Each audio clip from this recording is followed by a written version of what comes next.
Quer compreender o presente? Que tal deixar um pé no passado? Estudar história pode ser um bom caminho para entender os fatos recentes. A tarefa não é simples, mas nesse desafio podemos contar com a ajuda dos professores de história. Interesse pelos acontecimentos históricos. Esse é o tema do Ponto de Vista dessa semana. Para o professor Marco Antônio Torrano, é importante entender o nosso papel nesse processo. O Brasil precisa de nós, por isso que o cidadão precisa se tornar agente da história, não coadjuvante.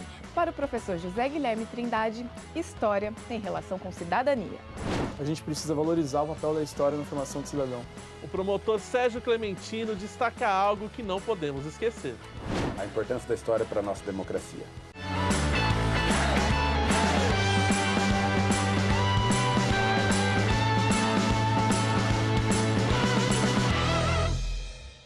E hoje o Ponto de Vista fala sobre a importância e os novos caminhos para se aprender e ensinar história. Eu começo perguntando para o professor Torrano. Professor, a gente pensa às vezes, imagina no senso comum, que a história é algo imutável. Muito pelo contrário, é uma ciência viva, não é? As ciências humanas, né, nos últimos anos, a gente tinha uma visão, se você pegar 3, 4 décadas atrás, ele está estacionado, né? Hoje a visão já é completamente diferente, né? Hoje nós estamos num processo... O processo de globalização leva essa dinâmica, né? E quanto mais pesquisa a gente tem, se investir em pesquisas e tal, você muda, né, a interpretação do passado. O passado não é estático, né? E essa interpretação do passado, ela tem sempre a visão do presente, né? Tá? Então, novos fatos, novos achados arqueológicos, novas linhas de interpretação, novas pesquisas, né? Porque o campo da história é um campo extremamente vasto. Sim. Né? Você tem, ainda mais um país carente que nem o nosso, né? Se as áreas de exatas e biológicas não têm investimento, imagina áreas, né, de humanas. Sim. Né? O professor, se ele está fazendo pesquisa, ele passa momentos que ele tem que tirar do bolso dele.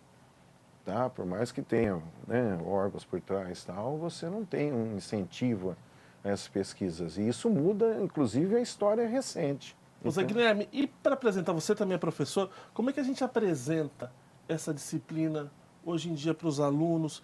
Quais que são os desafios da sala de aula? Até porque você compete com a internet, com tudo muito moderno, com a televisão. Com essa velocidade com essa que o professor velocidade, Torrano citou, né? Sim, dos dias de hoje. Como é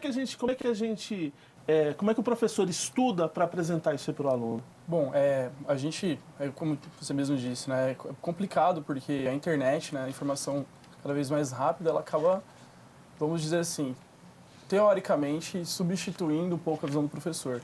Estudos, né, pedagógicos dizem que o aluno consegue prestar atenção 10 minutos durante a aula, né? Então, como competir com a linguagem mais rápida, mais ágil?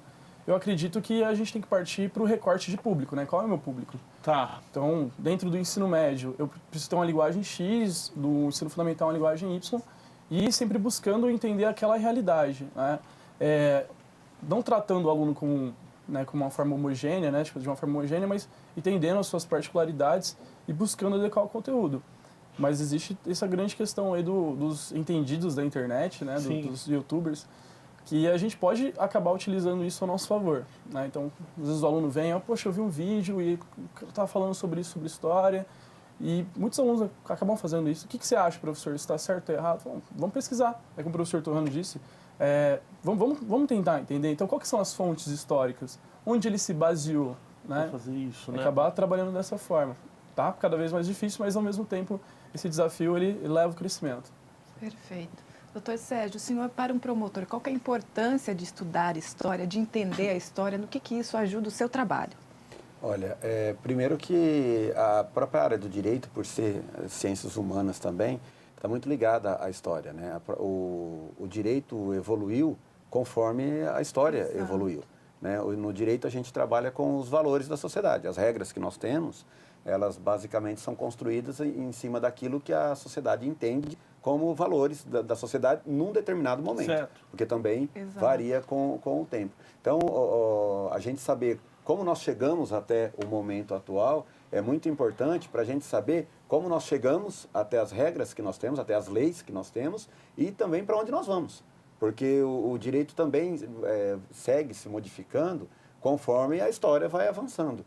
E é muito importante a gente saber para onde nós vamos e onde nós queremos chegar. Porque o direito, ao mesmo tempo que ele é reflexo da história, ele também ajuda a construir a história. Uma determinada regra, ela muda o caminho. O comportamento né? da sociedade, né? Exatamente. Então, há uma simbiose muito grande entre o direito e a história. Porque a gente, eu digo, os operadores do direito ajudam a construir a história e também trabalham com aquilo que é reflexo da história que foi construída. José Guilherme, ainda falando dessa correlação passado-presente, como que a gente ajuda os alunos a entenderem melhor essa relação? Então, lá na sala de aula, isso é feito a todo momento? Então, buscando algo do passado e trazendo para a realidade de hoje, ou fazendo essa reflexão? É necessário, né? Então, o ensino ele precisa fazer sentido para o aluno. O que não faz sentido a gente descarta, né? Então, vamos dizer assim, a grande vantagem das ciências humanas é que a todo momento, qualquer espaço, você está falando de ciências humanas, né?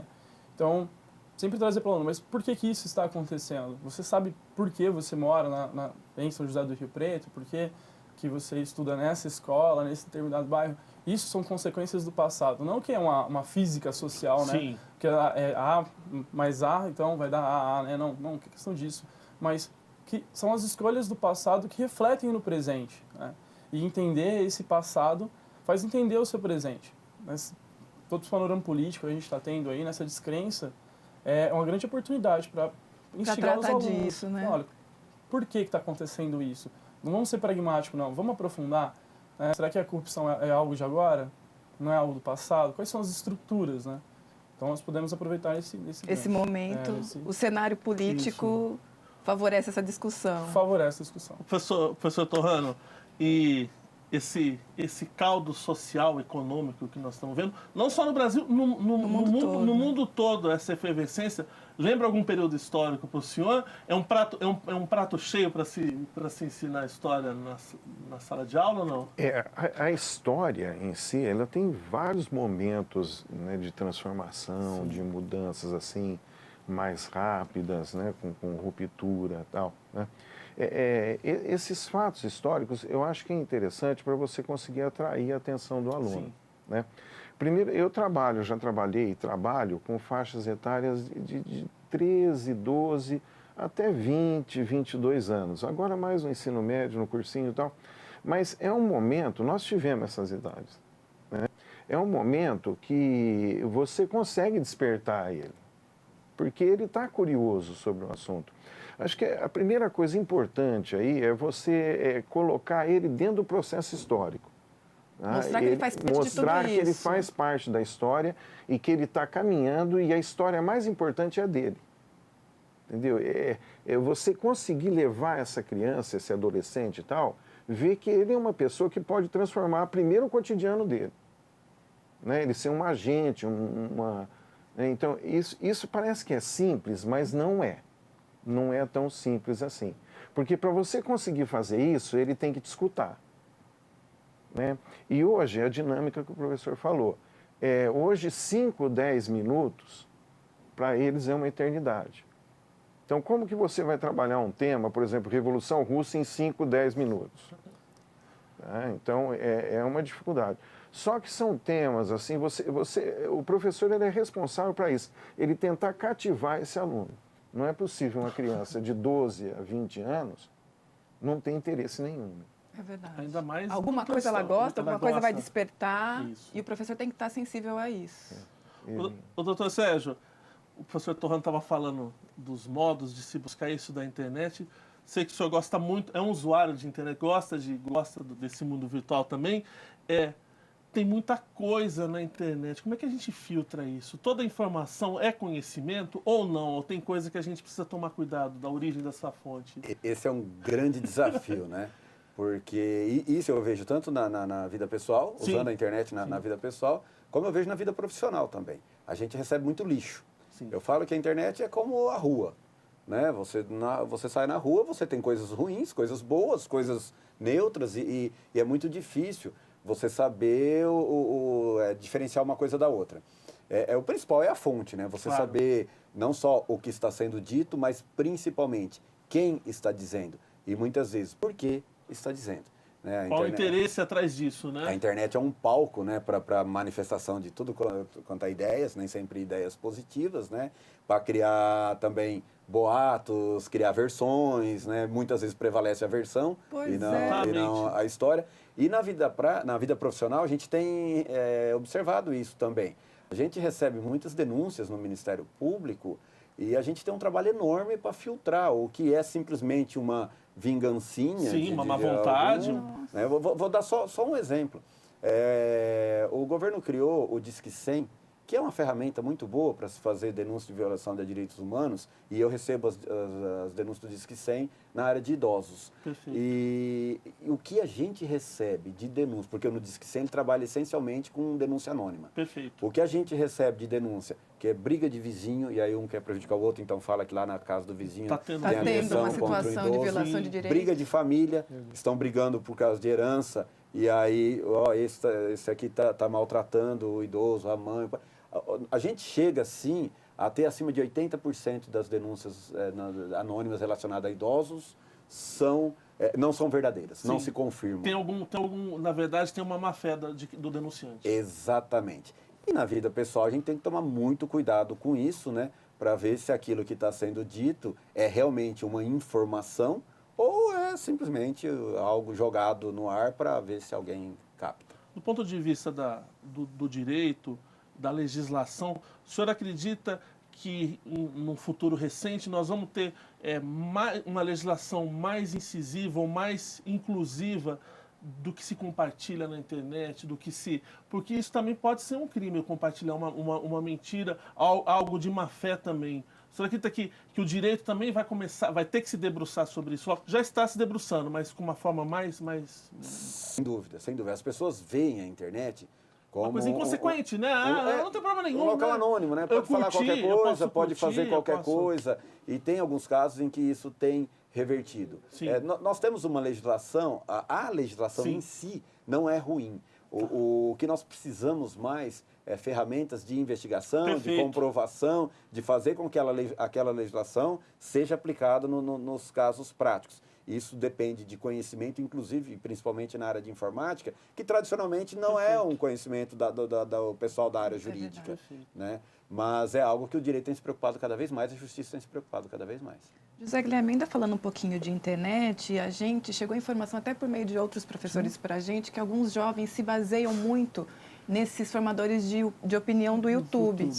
E às vezes acabam levando como verdade absoluta o que aquele formador de opinião falou e a hora que chega na sala de aula acaba não levando em consideração o conhecimento científico. Você sente isso um pouco? Nossa, bastante, né? Professores em geral. É esse grande desafio que nós temos agora, né, com a internet. O ponto é, devido à linguagem que se trabalha dentro da internet, né, devido aos efeitos que se pode usar dentro de um vídeo de YouTube e tudo mais, acaba se tornando mais atrativo. Mas um ponto principal que eu vejo é a questão da visão sobre as ciências humanas. Durante muito tempo se pregou que as ciências humanas, ela parte de um conceito meio de perfumaria, elas são descartáveis, né? Essa visão mais exata da sociedade acabou prejudicando, né? Então, o que acontece?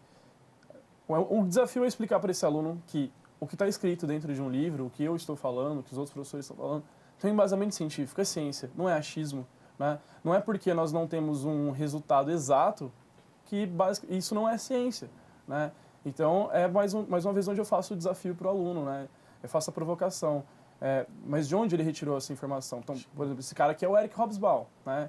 Esse cara aqui ele é o da New Left inglesa. Então, produção enorme. E quem que é esse youtuber? O que ele estuda? O que ele estuda? O que ele fez? Não é questão de desmerecer, mas vamos utilizar... O que ele estudou para falar sobre isso. Exatamente. Né? Onde ele se baseou? Qual é o método? Porque a história tem um método. Qual que é o método utilizado? Que escola de pensamento histórico ele está? Ele está usando um pensamento marxista, analítico, dos análises, né? Uma escola marginalista? De onde veio essa ideia? Mas é um grande desafio. Vamos fazer um intervalinho, Matheus? Vamos sim, Vívia. E você fique aí. No próximo bloco a gente continua discutindo os desafios e as belezas de se estudar a história. Não saia daí, é rapidinho.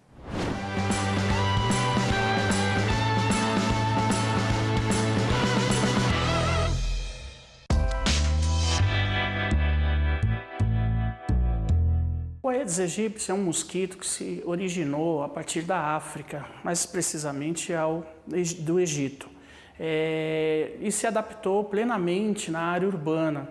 Ele tem um hábito antropofílico, ele se alimenta de sangue principalmente. A fêmea se alimenta de sangue para poder amadurecer os seus ovos. Ele tem uma capacidade de adaptação ao meio urbano e no convívio com o homem, que é o seu principal fonte de alimentação, o sangue humano. E de volta com o ponto de vista, hoje debatendo a importância de se conhecer a história. Eu pergunto para o professor Torrano, tanta coisa, tanta pesquisa surgindo, tanta novidade, tanto a respeito de fatos de agora quanto do passado, e o velho e bom livro didático, como é que a gente faz com ele? Ele está se defasando muito, muito rápido, ou hoje em dia na sala de aula o livro nem é tão usado, o livro didático em si? Como é que fica essa relação do professor e o livro? Aí a gente entra na questão do profissional, né? Tá. Esse professor, ele tem que estar se atualizando, né? O livro didático é uma ferramenta, é um caminho. Agora, lembre que no Brasil o público ele é muito variado, né? Então depende muito do nicho econômico que você está trabalhando, né? Se você pega uma classe média alta, uma classe alta, eles têm um acesso mais rápido à informação, eles têm ferramentas mais rápidas. Se você está numa periferia, apesar que hoje o celular, tanto que o apelido dessa geração é smartphone, né? Não sei se vai pegar, mas que a geração, né, nem trabalho, nem estudo, né, sem perspectiva.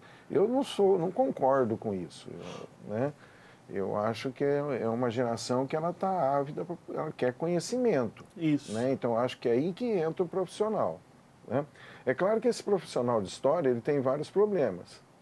Né? Hoje não é barato você se manter atualizado.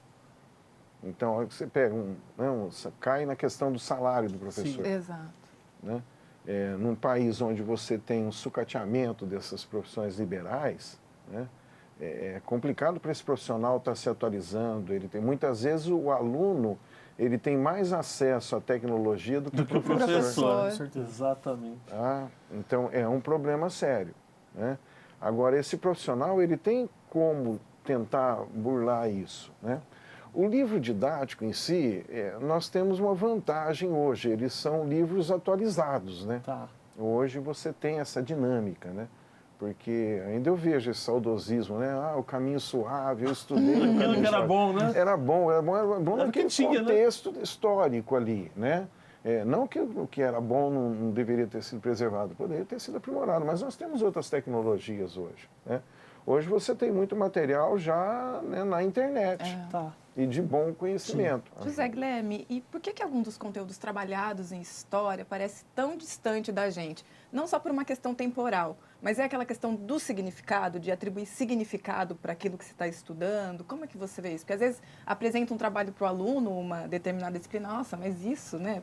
Por que eu preciso saber disso, né? Justamente, aí vem o papel do professor, né? Nós produzimos o conhecimento junto com o aluno. O conhecimento ele é construído, né? E o papel da história, muitas vezes, hoje, né, é desconstrução. Né? Perder é deixar esse conceito, né? Então, Pedro Álvares Cabral descobriu o Brasil? Não, peraí. É uma visão eurocêntrica e tudo mais. Então, tem esse ponto. Agora, nós professores, nós temos que criar essa conexão com o aluno, né? Então, a gente precisa mostrar para ele que determinado fato histórico acaba afetando a vida dele. No que ele come, no que ele escuta, no seu dia a dia, na forma que ele se movimenta, né? Agora, tem um ponto muito importante. O aluno ele precisa dar valor àquele conteúdo, né? Nós podemos fazer de tudo. A gente pode, né? Eu sempre falo assim, ó, eu faço paródia, a gente faz música, eu passo vídeo. Só que é o seguinte... eu preciso de você, eu preciso de vocês. Porque o conhecimento é construído em conjunto, né? Mas isso vem ocorrendo, muitas vezes, devido à forma que a informação é transmitida, né?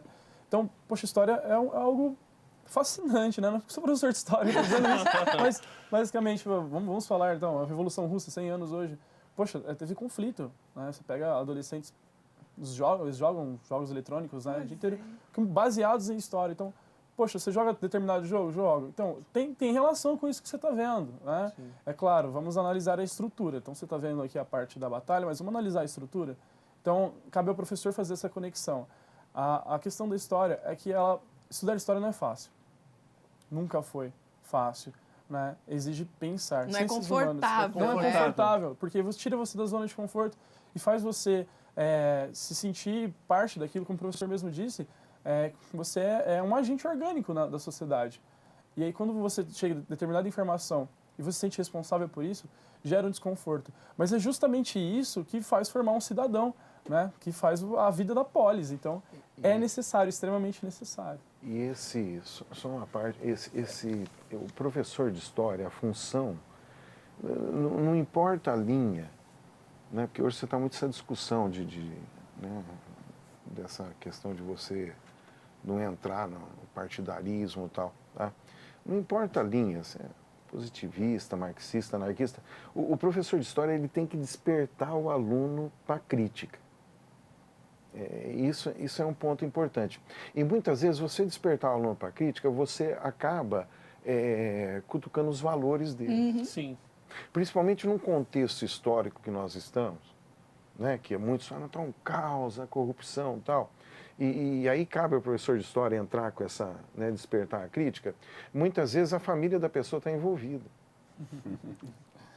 Né, porque a culpa é dos políticos. O cidadão brasileiro, né, não vamos ser aquele radical que achar que é cultural a corrupção. Uhum. Né? Mas a gente tem desde os primórdios do Brasil e tal. Né? Mas isso acho que aí entra as leis, entra o direito. Entra o direito. A gente tem que... Porque essa corrupção é um câncer, isso, né, é uma coisa absurda, não precisa nem entrar em debate nisso. E né? a história faz a gente perceber que não está só lá fora, tá lá muitas fora. vezes. Tá, talvez né? no pai da criança, no tio, entendeu? Então, o professor de história, ele meio que anda em cima de ovos, sabe? O professor tocou num assunto muito interessante. É muito comum as pessoas terem a visão não da corrupção, principalmente, mas de outras irregularidades também, no outro. Isso. Está sempre no outro. Eu digo que as pessoas sempre procuram o Ministério Público querendo punição para o outro. Pro outro. É sempre o outro, né? E a mesma pessoa, no mesmo contexto, quando a punição se volta contra a pessoa ou algo assim, a reação é totalmente diferente. Né? É aquela velha história, né? Vai caçar bandido. Isso, né? isso. Vai procurar como bandido. se bandido fosse alguém escrito bandido. Esse é bandido, né? esse E aí, não é, justamente, não é? É só procurar. É só Rotulado, procurar. Só procurar. Outra coisa que acontece muito é que as pessoas no seio familiar estão ligadas nas faltas grandes e cometem essas pequenas corrupções, esses pequenos delitos diariamente e servem de exemplo para as crianças, para os filhos, né? Uhum. Nós temos uma grande dificuldade com punição. Sim. Eu trabalho basicamente com isso, punição, Sim. né? E é incrível como que a gente tem uma grande dificuldade em cumprir regras e administrar, saber lidar com a questão da punição. Isso é complicadíssimo na nossa sociedade. Doutor, uma outra ideia que se tem e que a gente fala muito é que o Brasil conhece pouco a sua própria história ou que tem memória curta. Como é que o senhor vê essa questão? O senhor acha que é isso mesmo? Às vezes a gente não dá o determinado valor para toda a construção histórica, para conseguir entender melhor o que a gente vive hoje? Olha, o Brasil conhece pouco a sua história, mas eu não acho que é um problema específico da história. Eu acho que nós temos uma média de conhecimento baixo. Nós não temos muito conhecimento. Né? Eu até uso isso em algumas palestras, na questão das eleições. Eu falo que na época das eleições, a democracia depende muito de informação, de conhecimento. Porque na democracia é o povo que decide e para decidir você precisa conhecer Saber o que você está decidindo. né? E a gente tem um nível de conhecimento muito baixo. Então a gente substitui o conhecimento, que a gente deveria ter, mas não tem, pela publicidade. Por isso que o publicitário, o marqueteiro, ganha tanta importância. E aí leva as campanhas muito caras e a corrupção para bancar a campanha. Agora está nessa discussão aí como que vai se pagar. Se vai lidar com isso, né? A campanha. Porque tudo isso decorre do nível de informação. E isso se aplica à história.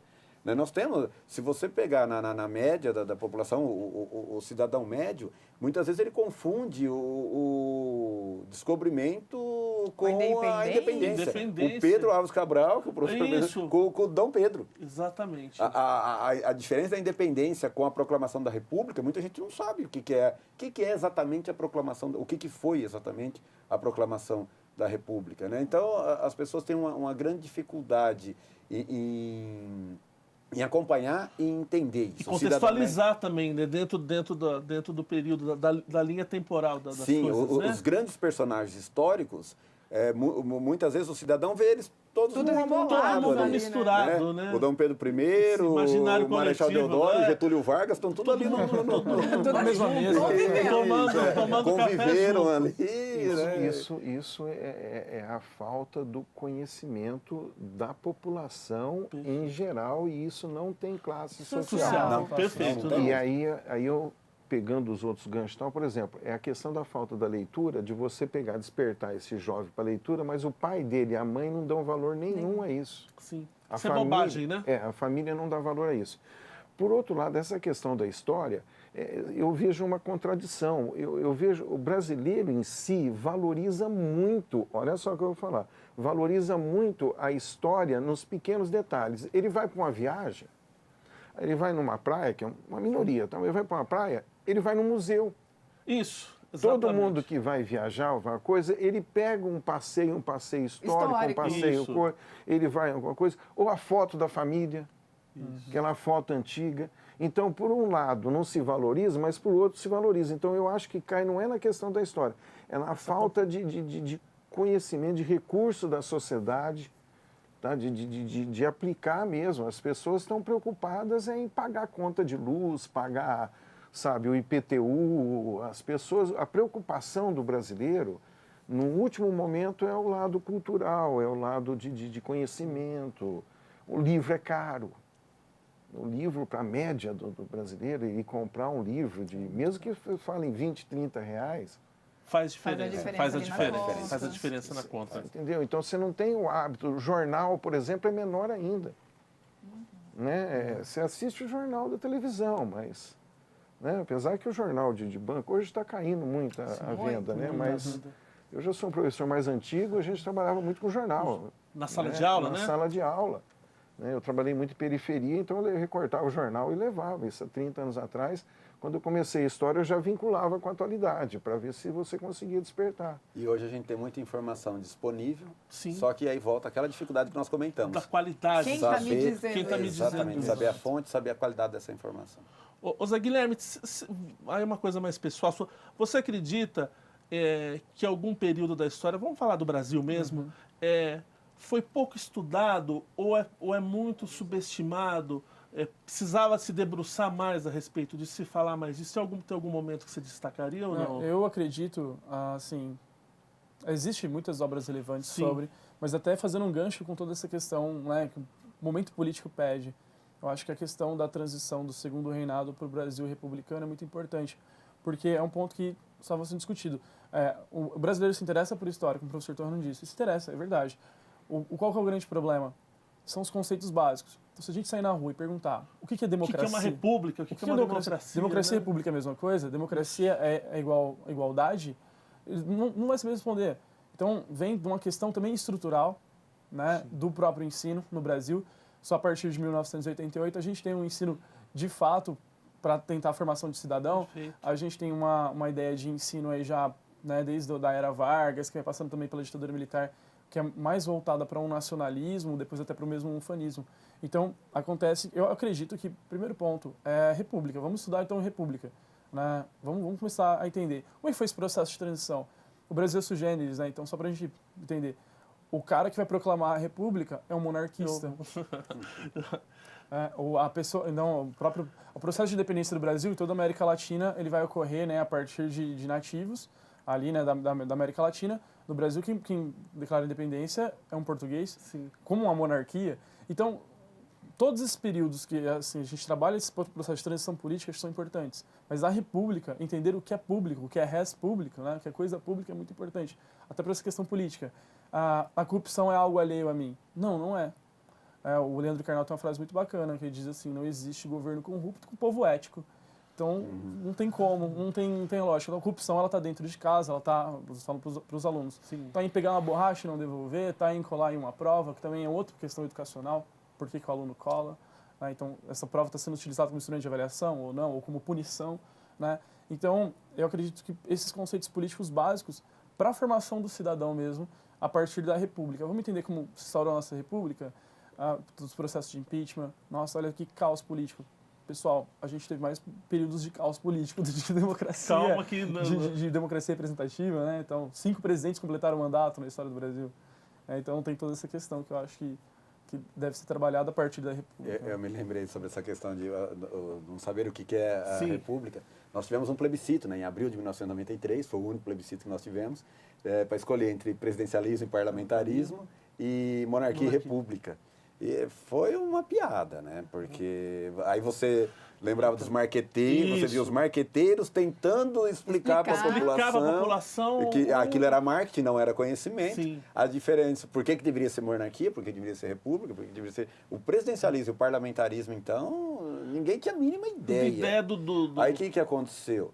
Votou-se na opção conservadora, manteve o que estava, que era mais fácil de fazer. Nesse processo, você vê como que muda. Quando foi a Constituição de 88, você tinha uma maioria parlamentarista. A maioria, sim, tinha. Por isso que foi estabelecido o plebiscito. Em 88, nós estávamos saindo da ditadura militar, 85, né, que era o Tancredo, morre, Sarney, então era um período de transição ali.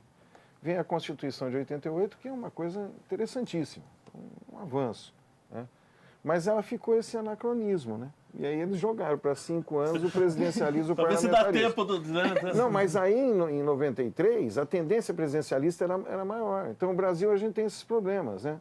Eles criam uma lei, né? Reeleição, 97. Vamos todo mundo. Tá, hoje já não é. Eu sei que tem o dinheiro que corre e tal, mas o Brasil é muito dinâmico isso, né? Então agora, por exemplo, já começaram a falar em parlamentarismo de novo. De novo. Começaram né? a falar. Então, na realidade, o problema nosso não é esse. O problema nosso não é a forma de governo. Né? O problema nosso é o governo. Né? O problema nosso é a sociedade. A gente tem que passar por uma mudança, né, na estrutura, senão nós vamos caminhar para uma... Na Constituição quase que aprova o parlamentarismo. E aí, justamente para se chegar a um acordo, criou-se... Não, então tá bom, nós vamos manter do jeito que está e vamos fazer o plebiscito. Por isso que foi feito aquele plebiscito. Matheus, era de mais um intervalinho. É isso mesmo, você fique aí, daqui a pouquinho a gente volta com o ponto de vista, discutindo o ensino da história. Terceiro bloco, não sai daí.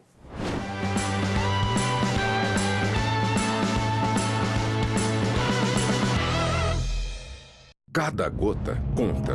Economizar água é muito simples. Enquanto eu escovo os dentes, eu desligo a torneira. Enquanto eu faço a barba, eu fecho a torneira também. Esses pequenos detalhes fazem uma grande diferença. E você, está economizando? Governo do Estado de São Paulo.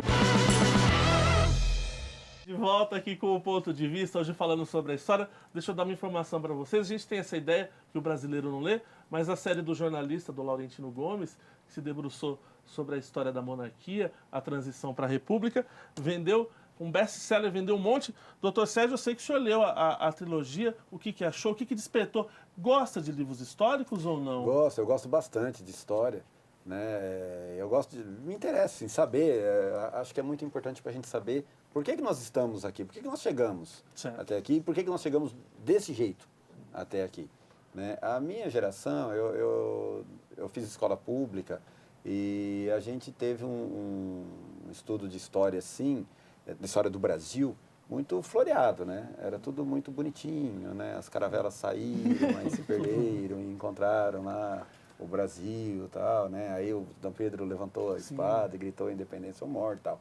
E esses livros do jornalista Laurentino Gomes, eles não são um livro de história, mas ele trabalha com esses momentos históricos, né? 3 momentos importantes da história do Brasil, que foi a vinda da família real para o Brasil, depois a independência, depois a proclamação da República. Então, ele faz uma aproximação da gente com a história. Eu acho isso muito interessante. Como ele trabalha com uma linguagem mais fácil, né? Mais acessível, uma linguagem jornalística. Então, é um caminho interessante para a pessoa se aproximar da história, para desenvolver esse interesse pela história. Uma porta de entrada ali, né, doutor? Exatamente. Eu vejo como uma porta de entrada, fazer essa aproximação, fazer a gente começar a prestar atenção em determinados momentos importantes da história, em determinados personagens importantes da história, e ele traz toda uma visão também, uma crítica, né, uma visão crítica da posição dele, mostrando algo que a gente normalmente não vê nos livros de história, né? Eu acho bastante interessante. Professor Torrano, como é que o senhor vê essa questão? Outras plataformas, livros, biografias, séries, filmes, falando de momentos históricos. Como que a gente deve receber isso? Pode realmente ser uma porta de entrada? E no que também a gente precisa ficar alerta? Porque às vezes as pitadas de ficção ou a forma como é narrado, como é que a gente deve ficar alerta na hora de receber esses outros materiais? Filme, essas questões de vídeo e tal, eu já cheguei a usar mais. Tá? Hoje, com a dinâmica do aluno atual, você pegar um filme de 2 horas de duração, ele não aguenta, ele pode assistir na casa dele e tal. Então, hoje a gente usa muito documentário, trechos pequenos e tal, mas eu já usei mais do que eu uso. Tá? Como eles têm acesso a isso mais rápido hoje, tá? Então eu cito, tal, mas não fico muito preocupado com esse visual. Entendi. Outra coisa... o grande problema, nós temos muito material, entendeu? Então hoje você tem muito filme tendencioso, né, que chega a mudar a história, né? Você tem os filmes do Mel Gibson, por exemplo, que ele chega a mudar a história. Então ele dá uma interpretação para a história, uma visão estadunidense. Então uma criança vê aquilo que ele chega, ele tem um impacto, né? Que é a intenção do filme, Exatamente. né? Que é prender esse telespectador. Mas a qualquer custo, ele está né? ensinando errado, né? Então que nem mamute puxando pedra para construir pirâmide. Então, eu acho que é interessante, Desperta, não é a comparação com os livros do Laurentino. O Laurentino até é uma pessoa que tem uma preocupação com a fonte, tá?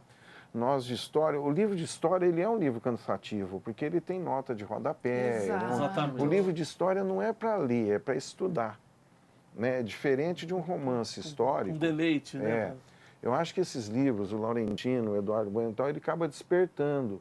Né? Não sei se vocês lembram, em 2000 saiu o Eduardo Bueno com vários livros sobre o descobrimento e tal. Ele pegou muita fama. Depois o Laurentino entrou nessa e foi. Esses ficaram ricos, né?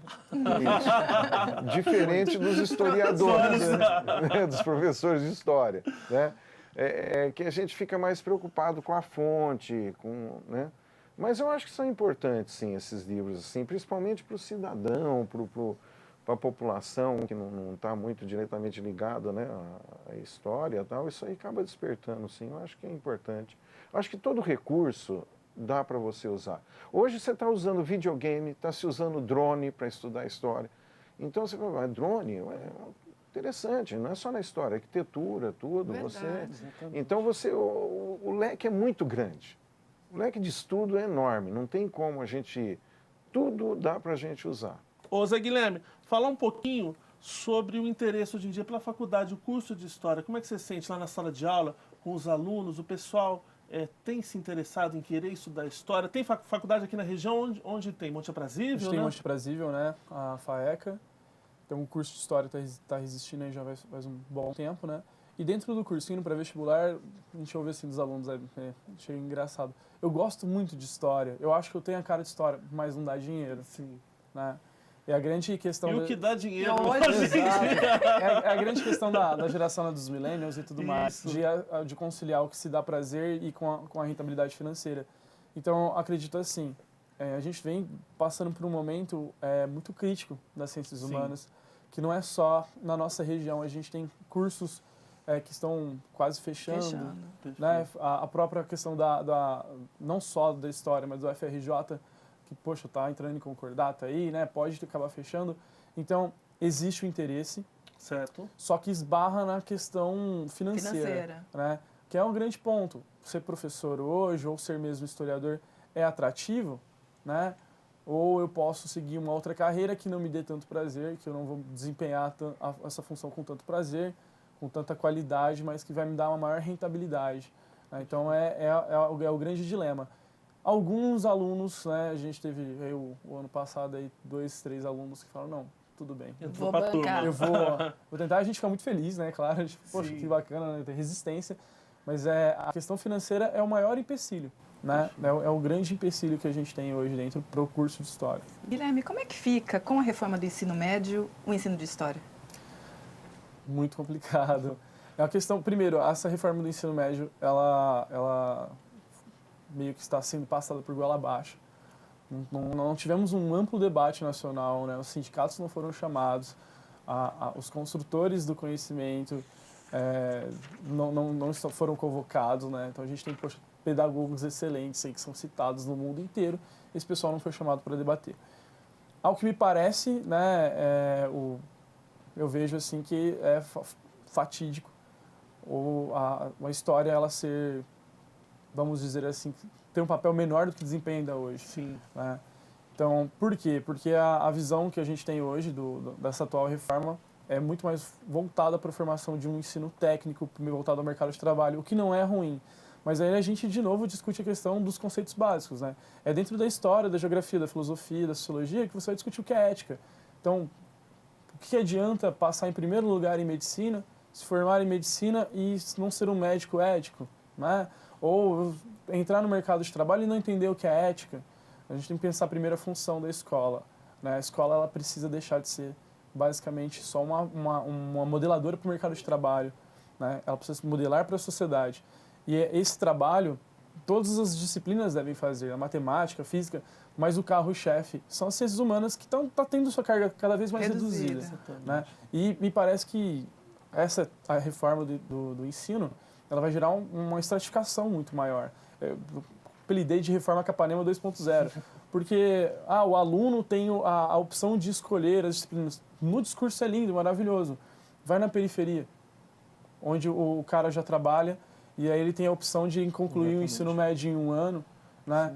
Tudo bem, se for da escolha dele, mas e a opção, né? E a chance dele ir para o ensino superior? Ele vai ter que ir numa escola que é 16 quilômetros da casa dele, que é muito longe, não vai ter transporte para isso, tem todas as complicações de mobilidade social, né? Então, acaba sendo que, assim, nós precisamos, nossos professores de história, interessados em história, não só ciências humanas em geral, a gente precisa discutir esse ensino médio, também com os alunos, mas precisa de um embasamento teórico, porque, né, mais uma vez, a gente reafirmou isso durante toda a fala, se a gente não conhece o nosso passado, né, como é que a gente vai caminhar para o nosso futuro? Doutor, um país sem essa história se enfraquece? Sim. A formação da sociedade, a formação do cidadão passa muito por esse conhecimento da história. Né? Quando nós temos uma sociedade que não se atenta a isso, não tem essa formação, não tem esse conhecimento, nós temos problemas com a nossa democracia. Né? Certo. Como eu mencionei, você tem uma democracia enfraquecida. Você tem um povo, né? O Estado é poder, território e povo, e você tem um povo enfraquecido, você tem um dos elementos do Estado enfraquecido, é muito mais fácil o poder manipular esse povo enfim... Né, perder esse equilíbrio, né? E gerar toda sorte de irregularidades e tal. Então, nós vemos, né? Nós exercemos a democracia há muito tempo no Brasil, né? Ou há algum tempo no Brasil. Mas a verdadeira, nós exercemos a democracia formal, a verdadeira democracia, a democracia material, nós ainda não alcançamos. E aí nós ficamos com essas instabilidades políticas, por força dessa democracia fraca. Né? Até eu mencionei numa palestra minha que, para você ter uma ideia da fragilidade da nossa democracia, a única vez em que um presidente eleito democraticamente cumpriu todo o seu mandato e passou a faixa para um presidente que foi eleito democraticamente e também cumpriu todo o mandato, saiu no final previsto, foi quando o Fernando Henrique passou a faixa para o Lula. Foi a única vez na nossa história. E quando a gente coloca esse dado, todo mundo se surpreende e vai lá conferir. Né? Será? Não pode ser, né? Em todos os outros, ou teve um problema lá na origem, no momento... No que passou, de assumir, se eleger, né? Isso. Ou no que ou durante o mandato, impeachment, morte, suicídio, golpe, enfim, tudo quanto é... E se culpa tudo que nós temos de ruim hoje pela democracia. E tudo que nós temos de ruim vem da ditadura.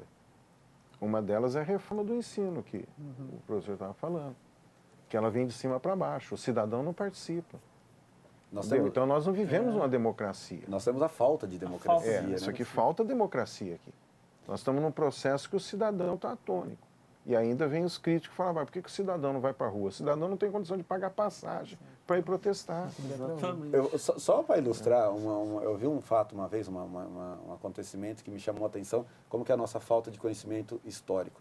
Numa cidade da Argentina, uma cidade pequena da Argentina, uma professora de história se aposentou e abriu um restaurante. E ela colocou na parede do restaurante as fotos dos ex-presidentes argentinos. Houve uma revolta na população, porque ali estavam também os ex-presidentes militares, os ditadores. Né?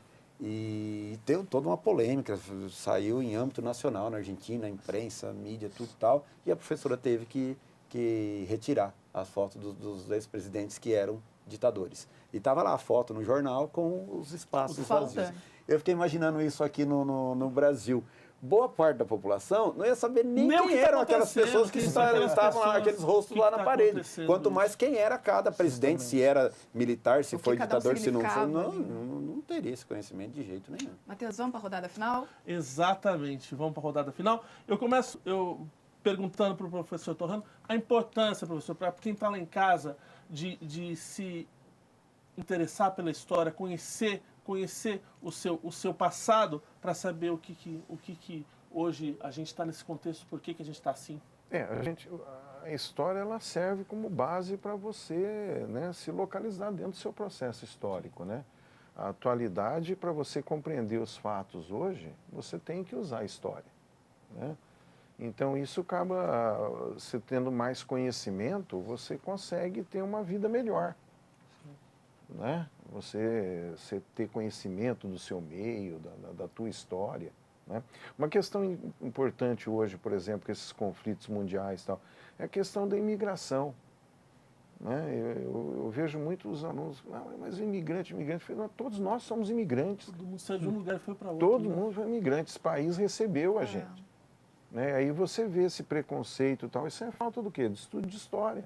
Doutor Sérgio, o professor Torrano falou de planejamento. O senhor tem o Enzo, um filho pequenininho aí, já está se planejando como vai passar a história para ele. Ele já tem 3 anos, está com 3 anos, 4 anos? Está com 3 anos. Já se interessa por alguma coisa ou não? Eu gosto de explicar muito para ele, né, os porquês, né? Por que a gente chegou até tal lugar, né?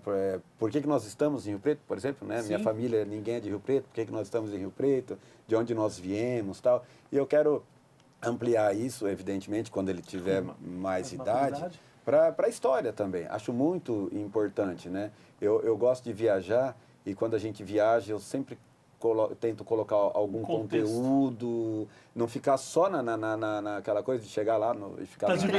Só na diversão. Não quero que ele seja uma criança que acha que o leite vem da caixinha, que o alface vem... Que o frango nasce da geladeira. Da geladeira do supermercado, né? Eu acho muito importante explicar esses porquês. Eu nasci na zona rural, vim de uma família bem simples da zona rural e eu quero colocar muito isso para ele, por que a gente chega num determinado local. Perfeito. E para o Guilherme, terminando, Guilherme, a gente precisa entender que a gente também é história, é produtor de história e valorizar a própria história pessoal, familiar. Como é que a gente começa a entender a história maior a partir da própria história? Com certeza, né? A gente tem que entender como agente orgânico, como intelectual orgânico. E nada mais você, né, do que entender o seu valor, onde você chegou até hoje, por que você chegou, como a sua vida está sendo construída, né?